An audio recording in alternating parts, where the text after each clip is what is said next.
بسم الله الحمد لله والصلاة والسلام على رسول الله وعلى آله وصحبه ومن اهتدى بهدى أما بعد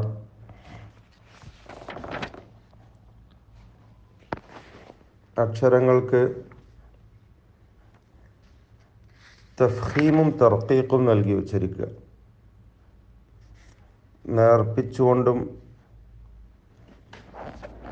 പെരുപ്പിച്ചുകൊണ്ടും തടിപ്പിച്ചുകൊണ്ടും അതുപോലെ നേർപ്പിച്ചുകൊണ്ടും ഉച്ചരിക്കുക. ഇതാണ് തഫ്ഖീം തർക്കീഖ് എന്നതുകൊണ്ട് ഉദ്ദേശിക്കപ്പെടുന്നത്. അതുമായി ബന്ധപ്പെട്ട കാര്യങ്ങൾ, അക്ഷരങ്ങളെ എപ്പോഴും തഫ്ഖീം ചെയ്തുച്ചരിക്കേണ്ട ഒരു വിഭാഗം, ആ വിഭാഗം ഹർഫുകൾ ഏതൊക്കെയാണെന്നും അതിൻ്റെ തഫ്ഖീമിലുള്ള പെരുപ്പിച്ചുച്ചരിക്കുന്നതിലുള്ള മർത്തബകൾ ഏതാണെന്ന് നമ്മൾ മനസ്സിലാക്കി കഴിഞ്ഞതാണ്. അതിൻ്റെ സ്റ്റെപ്പുകൾ, പദവികൾ. ഇനി നമുക്ക് അൽ ഹുറൂഫുല്ലതി തുറഖഖു ദായിമൻ, എപ്പോഴും നേർപ്പിച്ചുച്ചരിക്കപ്പെടുന്നതായ അക്ഷരങ്ങൾ. തർക്കീഖ് എന്നതുകൊണ്ട് ഉദ്ദേശിക്കുന്നത് തൻഹീഫ് എന്നാണ്, നേരിയതാക്കുക, മെലിഞ്ഞതാക്കുക എന്നൊക്കെ അർത്ഥം. നേർപ്പിക്കുക. നുഹൂൽ യദ്ഖുലു അലൽ ഹർഫി ഫലാ യംതലിഉൽ ഫമു ബിസദാഹു എന്നാണ് അതിൻ്റെ സാങ്കേതികമായ നിർവചനം. അക്ഷരത്തിൽ വന്നു ചേരുന്നതായ ഒരു നേരിയ അവസ്ഥ, അതിൻ്റെ മുഴക്കം കൊണ്ട്, അതിൻ്റെ ആ ശബ്ദം കൊണ്ട് വായ നിറഞ്ഞു വരികയില്ല. എന്നാൽ തഫ്ഖീമിൻ്റെ അക്ഷരം ഉച്ചരിക്കുമ്പോൾ ഇങ്ങനെ വായ നിറഞ്ഞ അവസ്ഥയായിരിക്കും. അതാണ് തഫ്ഖീമും തർക്കീഖും തമ്മിലുള്ള വ്യത്യാസം.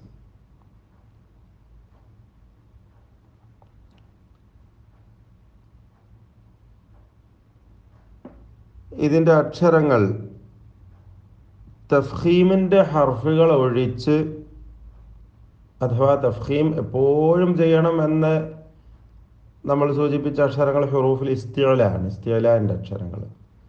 അവ ഒഴിച്ച്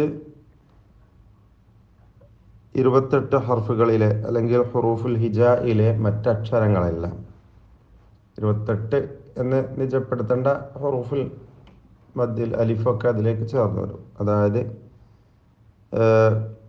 മറ്റ് ശേഷിക്കുന്ന എല്ലാ അക്ഷരങ്ങളും എന്ന് പറയുന്നതിനോടൊപ്പം അറിയേണ്ടത് സിവല്ലാമി വറാഇ വൽ അലിഫ് ഫി ബഅദി അഹ്വാലിഹാ എന്നതാണ്. ലാമും റാവും അലിഫും, അലിഫ് അറിയുമ്പോൾ ദീർഘാക്ഷരമായ അലിഫാണ്, അവയുടെ പ്രത്യേകമായ സന്ദർഭങ്ങളും ഒഴിച്ച് അങ്ങനെ മനസ്സിലാക്കണം. അപ്പോൾ അതാണ് തഫ്ഖീമിൻ്റെ അക്ഷരങ്ങൾ. നമുക്കറിയാം ഇസ്തിഅലായിൻ്റെ 7 എണ്ണം, അതോടൊപ്പം റാ, ലാം, ദീർഘാക്ഷരമായ അലിഫ്, ഇവയുടെ പ്രത്യേകമായ ചില സന്ദർഭങ്ങളും ഒഴിച്ചുകൊണ്ട് ശേഷിക്കുന്ന എല്ലാ അക്ഷരങ്ങളും എപ്പോഴും തർക്കീഖ് ചെയ്യേണ്ടതാണ് എന്നർത്ഥം. فحروف الاستعلاء كلها مرققة لا يجوز تفخيم شيء منها. അപ്പോൾ ഇസ്തിഫാലിൻ്റെ അക്ഷരങ്ങളായി അറിയപ്പെടുന്ന എല്ലാ ഹർഫുകളും അവ മുറഖഖ ദായിമൻ, എപ്പോഴും തർക്കീഖ് ചെയ്യേണ്ടതാണ്. അവയെ തഫ്ഖീം ചെയ്യാൻ പറ്റുകയില്ല. ഇല്ല റാ വല്ലാം, റാവും ലാമും ഒഴിച്ച്. അവ പ്രത്യേകമായ ചില സന്ദർഭങ്ങളിൽ തഫ്ഖീം ചെയ്യേണ്ടതായിട്ടുണ്ട്. أما الألف المادية فإنها تابعة لما قبلها تفخيما وترقيقا. ദീർഘാക്ഷരമായ അലിഫാവട്ടെ അതിൻ്റെ തൊട്ട് മുമ്പിലുള്ള ഹർഫിനെ, അതായത് ഏതക്ഷരത്തെയാണോ ദീർഘിപ്പിക്കുന്നത് അതിനെ തഫ്ഖീമിലും തർക്കീഖിലും പിന്തുടരുന്നതുമാണ്. ഇവിടെ നമുക്ക് മനസ്സിലായി എന്താണ് തഫ്ഖീം, എന്താണ് തർക്കീഖ്. അപ്പോൾ തർക്കീഖിൻ്റെ അക്ഷരങ്ങളാണെങ്കിൽ ഹംസ, ഉദാഹരണത്തിന് അ, ബ, അ, തും, അല്ലേ? അ, തും, അവിടെ തും എന്ന് പറയരുത്, തും. ഇപ്പം നമ്മൾ ഓതാൻ പോകുന്ന ആയത്ത് വകം വകം അഹ്ലക്ന, ഇതിൽ വന്നെല്ലാം തർക്കീഖാണ്, ഇസ്തിഫാലിൻ്റെ അക്ഷരങ്ങളാണ്. ഇപ്പം നമ്മൾ ഓതാൻ പോകുന്ന ആയത്താണ്. വകം അഹ്ലക്ന, വാവ് കാഫ് മീം അഹ്ലക്ന. പ്രത്യേകിച്ചും ഇതിൻ്റെ കൂടുതൽ ഇത് പ്രകടമാവുക ഫത്ഹ് നൽകുമ്പോഴാണ്. വകം അഹ്ലക്ന എന്നല്ല പറയാ, വകം അഹ്ലക്ന. ഇത് ശ്രദ്ധിക്കണം. അപ്പോൾ ഇതാണ് തർക്കീഖ്. ഇസ്തിഫാലിൻ്റെ അക്ഷരങ്ങളെ എപ്പോഴും തർക്കീഖ് ചെയ്യണം.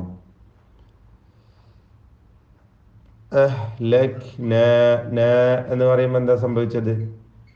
ഇസ്തിഫാലിൻ്റെ നൂനിനെ അലിഫ് കൊണ്ട് നീട്ടുകയാണ്. ആ അലിഫിലും തർക്കീഖാണ്. ന അഹ്ലക്ന അല്ലേ, നോ അല്ല ന.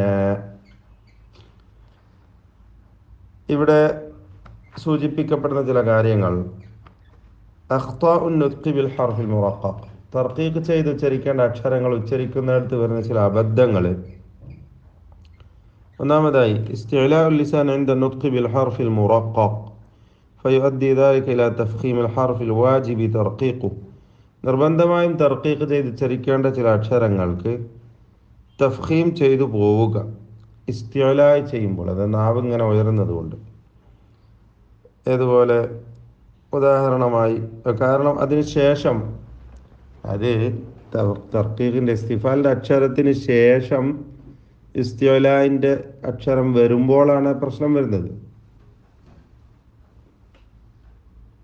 ഉദാഹരണമായി തസ്തതിഅ, തസ്തതിഅ അല്ലേ, മാ ലം തസ്തതിഅ അലൈഹി സബ്റ, തസ്തതിഅ, തസ് ത, ഇതുവരെയും ത സീന് ത, ഇവ മൂന്നും എന്താണ്?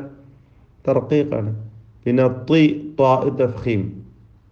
അപ്പം ഇവിടെ ത്വാ തഫ്ഖീം ചെയ്യാൻ വേണ്ടി ശ്രമിക്കുമ്പോൾ അതിന് തൊട്ട് മുമ്പുള്ള തയിലും തഫ്ഖീം ചേർന്നു പോവുക, അത് സൂക്ഷിക്കണം. തസ്തതിഅ, തസ്തതിഅ എന്ന് ഉച്ചരിക്കണം.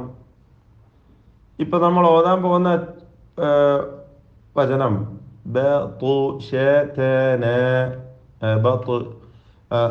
അശദ്ദു മിൻഹും ബതുശൻ ഫനഖബു അല്ലേ, ബതുശൻ ബതുശൻ ബതുശൻ ഫനഖബു.